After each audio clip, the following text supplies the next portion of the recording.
अब हम करने जा रहे हैं इनकम डिटर्मिनेशन। इनकम को डिटरमाइन करने के दो अप्रोचेस हैं, एक है ADAS अप्रोच और दूसरी है सेविंग एंड इन्वेस्टमेंट अप्रोच। अब देखने की बात है हमें इक्विलिब्रियम कहाँ पे मिलता है, जहाँ पे एग्रीगेट डिमांड बराबर होता है एग्रीगेट सप्लाई पे, एग्रीगेट सप्लाई के वहाँ पे हमें इक्विलिब्रियम मिलता है। ठीक है, मीन्स जितनी डिमांड है प्रोड्यूसर्स ने उतना प्रोडक्शन किया है। तो पहली अप्रोच में हमारी क्या होगी, इनकम को डिटरमाइन करने की दो अप्रोचेस हैं हमारे पास। ठीक है, तो पहली अप्रोच हम लिखते हैं, पहली क्या है AD = AS। आपको पता है जो एग्रीगेट डिमांड है वो बराबर होता है C+I के, और जो एग्रीगेट सप्लाई है वो इक्वल होता है C+S के। अब ये इससे कट जाएगा, आगे I = S। तो हमारे पास इनकम डिटरमाइन करने के लिए हमारे पास दो अप्रोचेस हैं, एक है AD = AS अप्रोच, दूसरी है IS अप्रोच या SI approach, saving and investment approach. तो हमने अब ये कर लिया, इसके बाद हम करेंगे इसकी अजम्पशंस। ठीक है, तो इसकी अजम्पशन क्या है, पहले हम डिस्कस कर चुके हैं, हम 2 सेक्टर मॉडल की बात करेंगे। 2 सेक्टर मॉडल के अंदर क्या होता है, 2 सेक्टर मॉडल में होता है कि सिर्फ 2 ही चीज़ें रहती हैं, एक होता है हाउस होल्ड और दूसरी होती है ना फॉरेन सेक्टर होता है इसमें और ना ही गवर्नमेंट होती है। ठीक है, और दूसरा है इन्वेस्टमेंट एक्सपेंडिचर कैसा रहेगा, इन्वेस्टमेंट एक्सपेंडिचर वो कैसा होगा, ऑटोनॉमस। कैसा होगा, ऑटोनॉमस। और इन दोनों अप्रोचेस के अंदर प्राइस रिमेन्स कांस्टेंट, या ये चैप्टर करते हुए इसमें क्या रहेगा, प्राइस क्या रहेगा, कांस्टेंट रहेगा, इसके अंदर कोई चीज़ नहीं आएगा। और चौथी अजम्पशन क्या है, equilibrium output is to be determine in the context of short run। तो यहाँ पे 4 अजम्पशन है। पहले के हम 2 सेक्टर मॉडल की बात करेंगे, दूसरा है इन्वेस्टमेंट ऑटोनॉमस रहेगी, प्राइस रिमेन्स कांस्टेंट, और यहाँ पे हम शॉर्ट रन की बातें करेंगे। 4 अजम्पशन हम लेंगे। ठीक है, इतना हमने कर लिया। इसके बाद में स्टार्ट कर देंगे ADAS अप्रोच। अब हम करने जा रहे हैं ADAS अप्रोच। ठीक है, तो ADAS अप्रोच में आपको पता है AD = क्या होता है, C+I, और AS में क्या होता है, C+S। तो हमें यही निकालना है, C+I और C+S।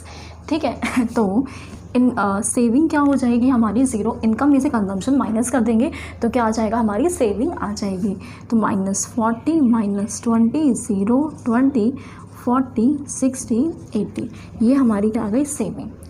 इन्वेस्टमेंट क्या लेना है, इन्वेस्टमेंट ऑटोनॉमस लेना है, so it will be constant. 40 40 40 investment हमने ऑटोनॉमस ली। अब हमें क्या निकालना है, एग्रीगेट डिमांड। एग्रीगेट डिमांड क्या होता है, C+I।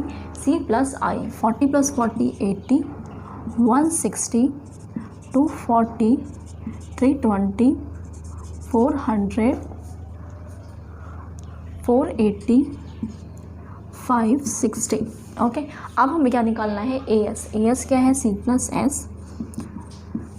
40 - 40 0, 100 200 300 400 और क्या है 440 460 500 और ये कितना हो गया 600।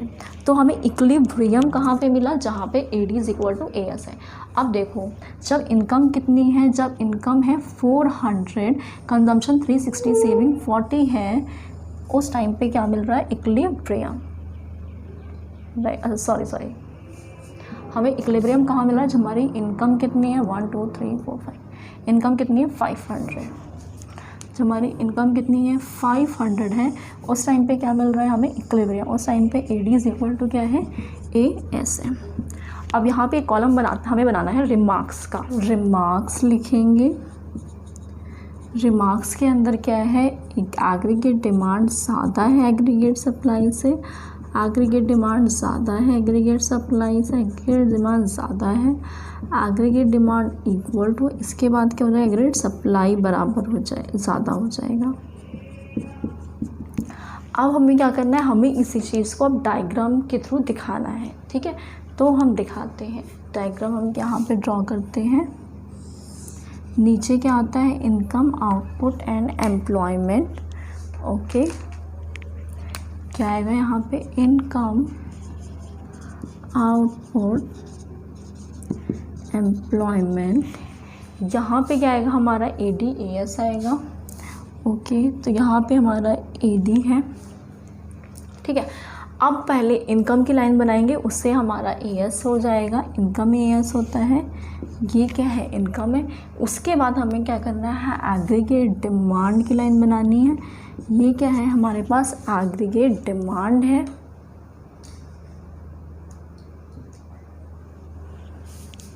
हमारे पास ये क्या है एग्रीगेट डिमांड है, ठीक है।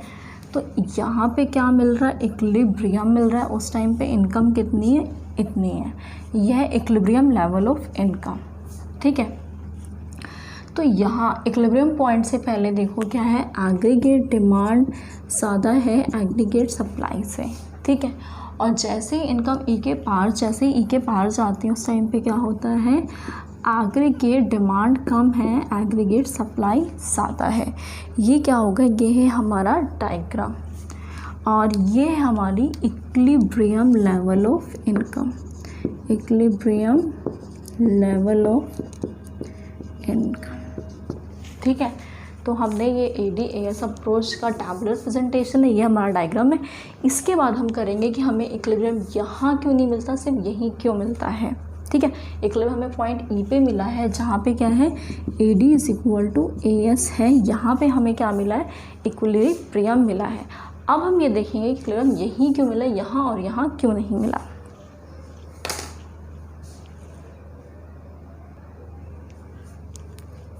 अब बात ये आती है कि इक्विलिब्रियम यहाँ क्यों नहीं मिलता AD > AS पे, राइट। हमने डिस्कस किया था इक्विलिब्रियम मिलता है जहाँ पे AD = AS होता है, मीन्स जितनी डिमांड हुई प्रोड्यूसर ने उतना ही सप्लाई कर दिया, उस टाइम पे इक्विलिब्रियम मिलता है। आखिर इक्विलिब्रियम होता है क्या, इक्विलिब्रियम हम बोलते हैं स्टेट ऑफ रेस्ट, ये क्या है, पॉइंट ऑफ रेस्ट है। ये मीन्स जहाँ से प्रोड्यूसर और कंज्यूमर दोनों ही मूव नहीं करना चाहते, वहीं पे रहना चाहते हैं।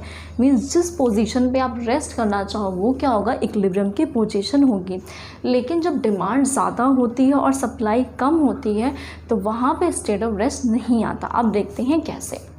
देखो, जब डिमांड ज़्यादा है सप्लाई कम है, देखो जब डिमांड ज़्यादा होती है तो पहली चीज़ दिमाग में आती है, अगर जब आप प्रोडक्शन कर रहे हो उस चीज़ की डिमांड ज़्यादा हो गई है तो आप उसका प्राइस बढ़ा दो। लेकिन पहले ही अजम्पशन में हम कर चुके हैं price remains constant, means price के अंदर तो कोई चेंज आएगा नहीं, ठीक है। प्राइस क्या रहेगा, प्राइस के अंदर कोई चेंज नहीं आएगा। अब क्या है, अब हमें देखना है कि अगर एग्रीगेट डिमांड बढ़ा है तो इससे क्या होगा कि जो हमने स्टॉक प्लान किया था वो कम पड़ जाएगा, राइट। प्लान्ड इन्वेंट्री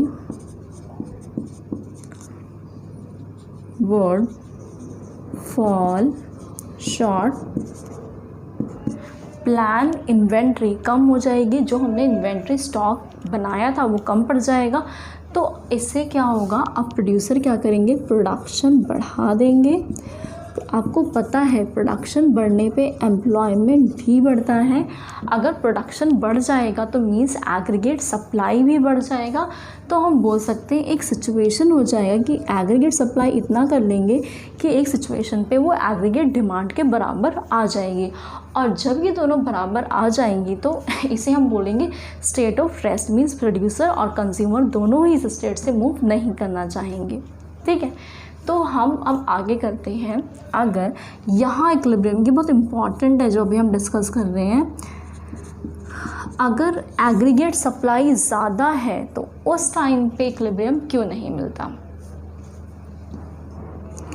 इसमें क्या होगा, प्लान्ड इन्वेंट्री, जो इन्वेंट्री है हमारी वो बढ़ जाएगी। प्लान इन्वेंट्री क्या होगी, बढ़ जाएगी। अगर हमारे स्टॉक पहले से बढ़ा हुआ है तो हम क्या करेंगे, उसे क्लियर करना चाहेंगे, right. To clear unwanted stock, stock को क्लियर करने के लिए प्रोडक्शन कम करना पड़ेगा भाई अब तो, क्योंकि डिमांड इतनी होने वाली नहीं है। अगर प्रोडक्शन कम करेंगे तो जाहिर सी बात है कि एम्प्लॉयमेंट भी कम हो जाएगी और एक सिचुएशन ऐसी आ जाएगी कि एग्रीगेट सप्लाई इतनी कम हो जाएगी जितनी की एग्रीगेट डिमांड है। मीन्स दोनों की दोनों क्या आ जाएंगी, बराबर। इसे क्या बोलेंगे, स्टेट ऑफ रेस्ट इक्विलिब्रियम। देखो इसे आप स्टेट ऑफ रेस्ट नहीं बोल सकते क्योंकि प्रोड्यूसर यहाँ मूव कर रहा है, इस पोजीशन पे नहीं ठहर रहा। अगर प्रोड्यूसर इस पोजीशन पे आके रुक जाता तो इसे ही हम बोलते हैं स्टेट ऑफ रेस्ट, ठीक है। लेकिन यहाँ पे प्रोड्यूसर नहीं रुक रहा तो इसे हम इक्विलिब्रियम नहीं बोलेंगे। इक्विलिब्रियम कब आएगा, जहाँ पे होगा स्टेट ऑफ रेस्ट, जब AD = AS दोनों बराबर हो जाएंगे। तो हमने कर लिया AD AS अप्रोच। इसके अंदर आपको असम्पशन लिखनी है, टेबल बनाना है, उसके बाद डायग्राम के थ्रू प्रेजेंटेशन करनी है, उसके बाद AD AS, अगर AD ज़्यादा है, दूसरी कंडीशन क्या है, अगर AS ज़्यादा हो AD से, उस सिचुएशन में क्या होगा और आपका ये आंसर ख़त्म हो जाएगा। ओके, तो आप इतना करें।